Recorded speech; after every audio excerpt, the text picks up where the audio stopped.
Ding dong, guess who's not dead? Veronica.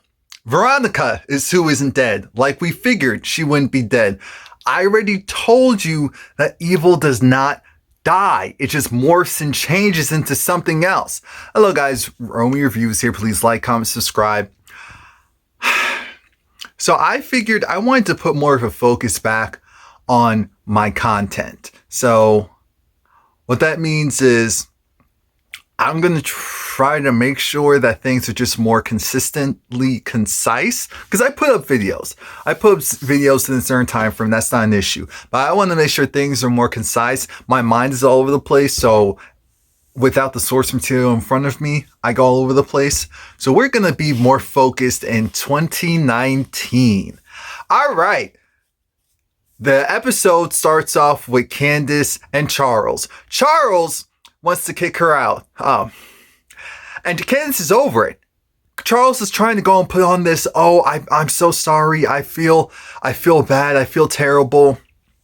And Candace is over it. And she feels hurt because how is it that I already told you, dude. One thing you will not do to me is go and bring my hopes up just to tear them down. And that's what he ended up doing. And it's a shame because Candace, we never saw this side of Candace, and he brought it out of her. But you know what? She said that, promise, don't break my heart. Make this, this is real. Is this real? It was real. But he's telling her she has to go out through the back. She can't go out through the front. And she was just like, you're going to see what happens when you break a bad bee's heart. And I said, oh my God, I'm ready.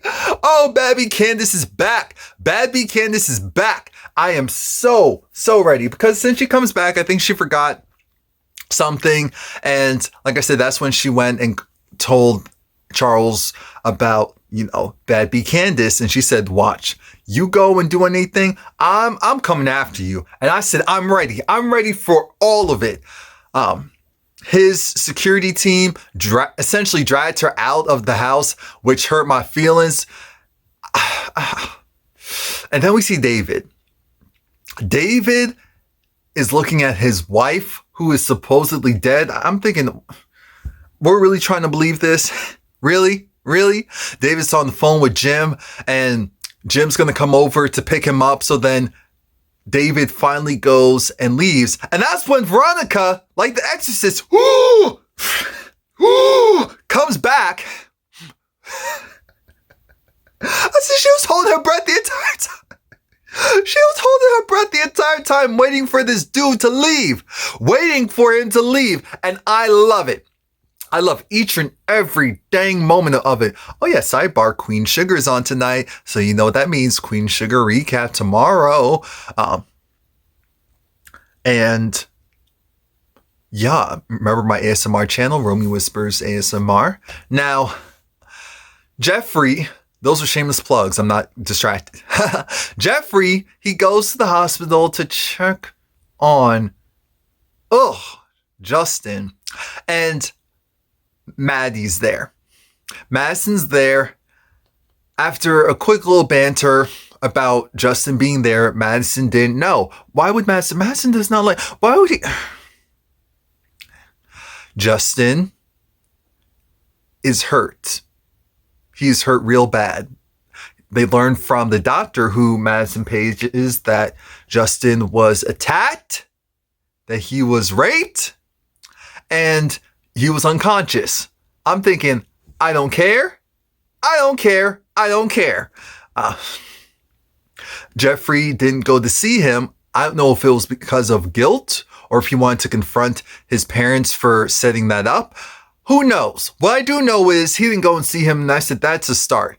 Madison said, you love him. I underestimated the situation. You love him. I'm thinking, Madison, you are correct. Jeffrey does love him. And Jeffrey's ditzy and dimsy and dimsicle and blah, if he doesn't realize that.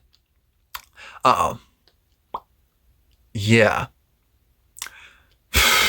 David, he's talking to Jim, because Jim comes to the house. David tells Jim what happened and that Veronica is dead, that she's in the pool. So Jim does not like Veronica, so he wanted to see for himself. He goes in there and he's looking like, they only have one pool, right? And then he goes back in the house and realizes, wait a minute, there's this trail of water leading upstairs. So then Jim goes and questions David again, and Jim has to tell David, bruh, she's not dead. Wasn't Veronica a lifeguard in college or something like that? And that's when David realized, and Jim said, your wife that you just tried to kill is alive. I don't know what you're going to do. I don't know what we're going to do, because this is Veronica. She has information on them. They could be screwed because of this. They could be royally screwed because of this. So we'll see what occurs. Dummy. All of them are just dumb. Just dumb. Just dummity dumb. Now Charles has to talk to his other advisor. His advisor who is not Landon. Landon's fired. This other guy tries to go and, go for bat for Landon. It doesn't work. Charles doesn't want to deal with Landon. He had too many issues with Landon anyway that people just don't know about. So it's not just because of this Candace thing. It ultimately is because of this Candace thing, but it's not just because of this Candace thing. And now he's starting to think that, wait a minute, did Landon set this up? Was this actually him? Because he can't be trusted. He cannot be trusted. So what if it was him? I'm thinking, you know what? I really wouldn't put it past Landon if it wasn't for the fact that he likes you so much. And that's the only reason. So then Charles is asking his aide, hey, do you know what it is to have a woman who makes you feel alive? It was like, yeah, who? My ex-wife. Oh, so you get it. Yeah, I got it. I said, great. I don't care about you guys. Let's move on. We see on the news, Hannah's sitting next to Benny, and on the news, they're just smearing Candace. And guess who knocks on the door? Candace. Candace comes in and she sits down. Hannah asks her flat out, hey, you have Jim's money? Yeah. I told you, Benny.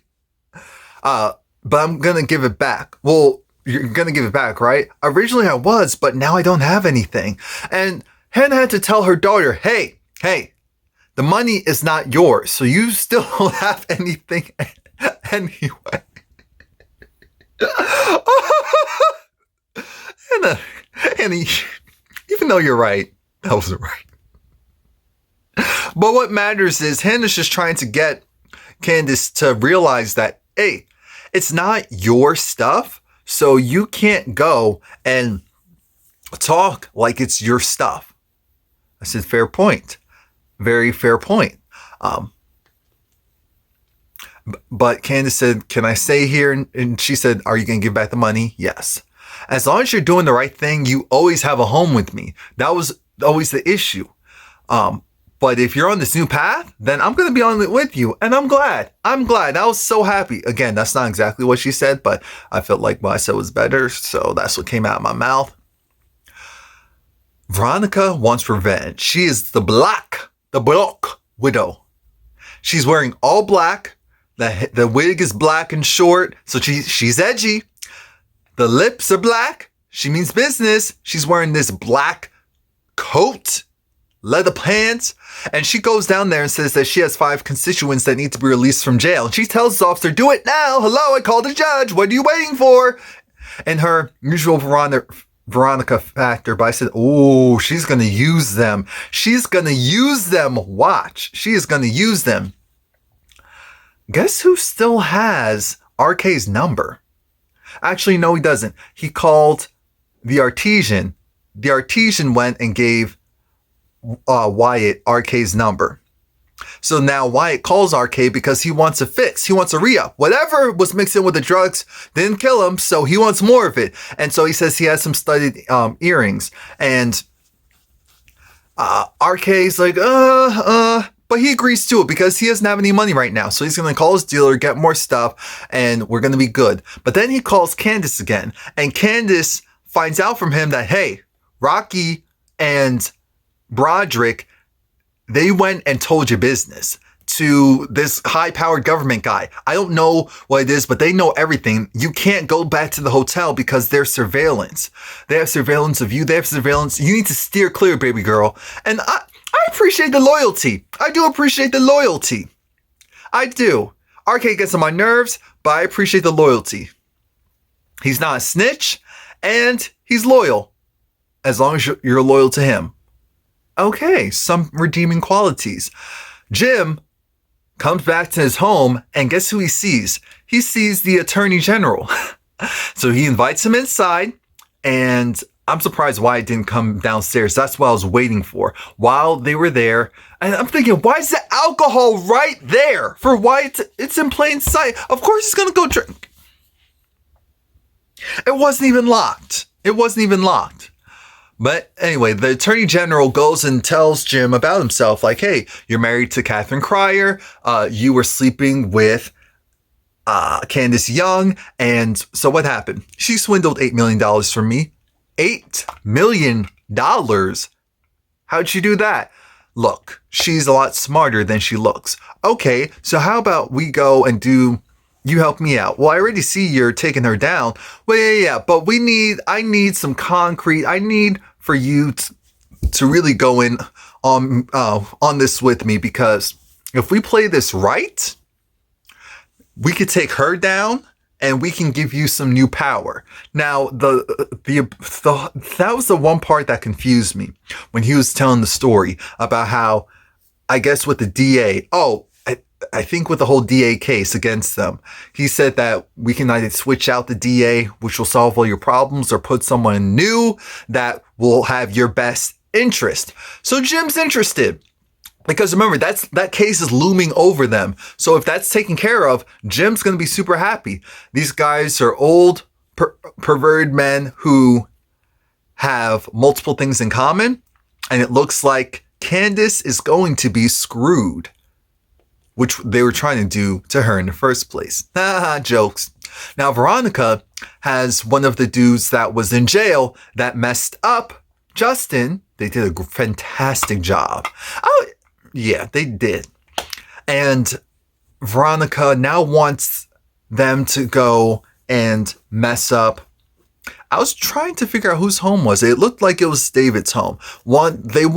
She wants them to go to David's house and kill everyone in there. I said, everyone? So your son? Your husband? Or your ex-husband? Everyone? Really? Really? Really? Really? Veronica is done. And apparently she even slept with this guy. So that's why Veronica was super paranoid, because she was sleeping on men left and right. Sleeping with men left and right while in her marriage with David, most likely. And she was convinced that he was the one cheating on her. See how that works? Trash. Catherine goes and takes Broderick to Wyatt's old apartment, which she now owns. And he was just so appreciative. And to show his appreciation and shock, he goes, gets undressed, and serves her alcohol. While that's happening, she gets a call.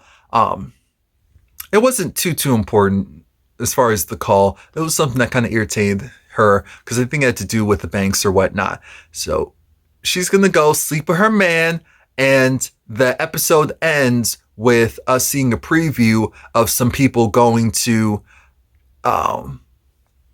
and that's how the episode ends. I'm not really thrilled about how the episode ended, but what matters is the season finale is next week. It is going to be good. It will be good. So that's it. Please like, comment, subscribe. Come back next week. Remember, I have my ASMR channel, Romie Whispers ASMR. Check that out. It's doing pretty well. Be a part of that. Also, Queen Sugar recap will be up tomorrow. Grownish recap will be up possibly tonight, depending on how I feel after the episode. Yeah. Business. It's not business as usual. It's game time. Game time. Yeah, the episode did end with Veronica bringing the goons to David's house. So I do like how that ended. I changed my mind.